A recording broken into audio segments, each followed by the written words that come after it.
పెద్ద పెద్ద టార్గెట్లు పెట్టుకున్నారు. 2047 నాటికి 350 ఎయిర్పోర్ట్లు కట్టాలని నిర్దేశించుకున్నారు. ఇప్పుడు 164 ఎయిర్పోర్ట్లు ఉన్నాయి. వాటి సంగతి పక్కన పెడితే మన దేశంలో విమానయాన సంస్థలు ఎందుకు నష్టాల్లో ఉన్నాయి? ఇండిగో లాభాలు 78% ఎందుకు తగ్గాయి?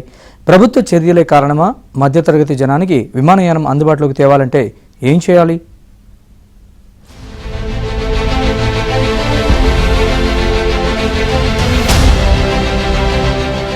విమాన ప్రయాణం ఒకప్పుడు విలాసం, ఇప్పుడు అదో అవసరంగా మారింది. ఒకప్పుడు సంపన్నులు, ఎగువ మధ్య తరగతి వారు మాత్రమే ఫ్లైట్ ఎక్కేవారు. ఇప్పుడు అవసరార్థం మామూలు ఉద్యోగులు సైతం వాయు మార్గంలో వెళ్తున్నారు. విమానాశ్రయాల అనుసంధానతను 10% పెంచగలిగితే జీడీపీలో 1% వరకు వృద్ధిని సాధించవచ్చనేది నిపుణుల మాట.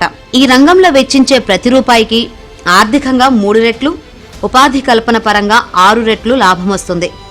అందుకే మోదీ ప్రభుత్వం 10 ఏళ్ల కిందట ప్రత్యేకంగా సమీకృత జాతీయ విధానం తీసుకొచ్చి పౌర విమానయాన రంగాన్ని ప్రగతి బాట పట్టించింది. 2014 నాటికి ఉన్న 74 ఎయిర్పోర్టులు 2025 నాటికి 164కు చేరాయి. 2047 నాటికి వీటి సంఖ్యను 350కి తీసుకువెళ్లాలనేది లక్ష్యం.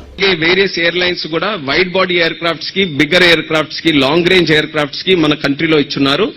ఈ సంవత్సరంలో 2026లో 106 ఎయిర్ క్రాఫ్ట్స్ మనం ఎక్స్పెక్ట్. మన ఆంధ్ర నుంచి, సదర్న్ ఇండియా నుంచి కనెక్టివిటీ పెంచడానికి నేను ఖచ్చితంగా మీ అందరి కోరిక మేరకు ఏవైతే కొన్ని సిటీస్ కూడా ప్రత్యేకంగా మెన్షన్ చేశారు, జర్మనీలో హ్యాంబర్గ్ అని, అలాగే బ్రసెల్స్ అని, అలా కొన్ని స్టాక్హోమ్ అన్ని లిస్టు రాసుకొని వెళ్తారు. లిస్టు రాసుకొని ఖచ్చితంగా మీ అందరూ కోరుకునే విధంగా మీకు కనెక్టివిటీ పెంచి మన ఆంధ్రాలో ఒక ఆవకాయ ఫెస్టివల్ పెట్టినా, ఒక తూర్పు గోదావరి లేదని ఫెస్టివల్ పెట్టినా ఇమీడియట్ గా మీరు ఇక్కడ ఫ్లైట్ ఎక్కి మన దగ్గరకు వచ్చే విధంగా ఏర్పాటు చేసే బాధ్యత నేను తీసుకుంటానని ఈ యొక్క వేదిక ద్వారా ఈ సందర్భంగా తెలియజేస్తున్నాను. 2011లో 7.1 కోట్ల మంది దేశీయంగా విమాన ప్రయాణాలు చేశారు. 2024లో 17 కోట్లకు పైగా ఫ్లైట్ టికెట్స్ అమ్ముడుపోయాయి. విద్య, ఉద్యోగ, వ్యాపార, వైద్య, పర్యాటక అవసరాలను బట్టి చూస్తే విమాన ప్రయాణికుల సంఖ్య ఇంకెంతో పెరగడానికి అవకాశం ఉంది.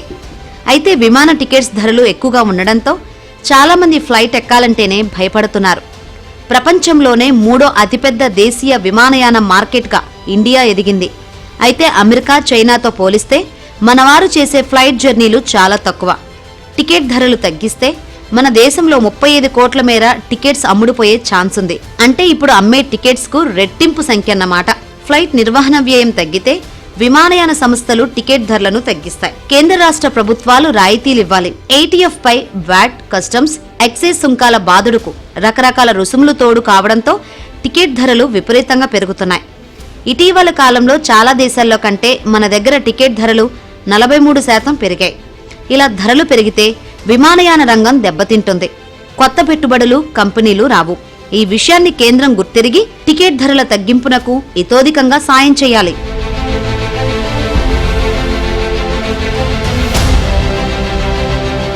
దేశీయ అతిపెద్ద విమానయాన సంస్థ ఇండిగో గత నెలలో వేల సంఖ్యలో విమాన సర్వీసులను రద్దు చేయడం వల్ల చోటు చేసుకున్న పరిణామాలతో ఆ సంస్థపై సుమారు 2,000 కోట్ల ప్రభావం పడొచ్చని పరిశ్రమ వర్గాలు అంచనా వేస్తున్నాయి. డిసెంబర్ 3, 5 తేదీల మధ్య రద్దయిన విమాన సర్వీసులు 3 గంటలకు మించి సర్వీస్ ఆలస్యమైన ప్రయాణికులకు ఒక్కొక్కరికి 10,000 విలువైన ఓచర్లను ఇండిగో ఇచ్చింది.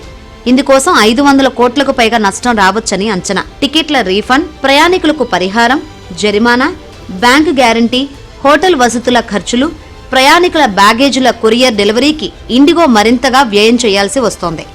నిరంతర పర్యవేక్షణ, దిద్దుబాటు చర్యల వల్ల ఇండిగో కార్యకలాపాలు తిరిగి సాధారణ స్థితికి వచ్చాయి. మన దేశంలో అతిపెద్ద విమానయాన సంస్థ ఇండిగో. ప్రతి 3 రోజులకు 10 లక్షల మందికి పైగా ప్రయాణికులను గమ్యస్థానాలకు చేరుస్తోంది ఇండిగో.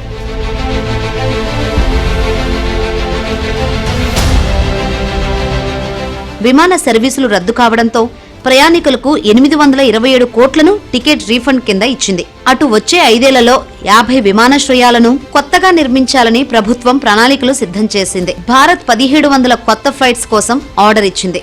సివిల్ ఏవియేషన్ సెక్టర్ ఏడాదికి 10 నుంచి 12% వృద్ధి చెందుతోంది. ఈ వృద్ధి ఇలాగే పరుగులు తీయాలంటే మాత్రం ప్రయాణికుల టికెట్ ధరలు తగ్గించాలి.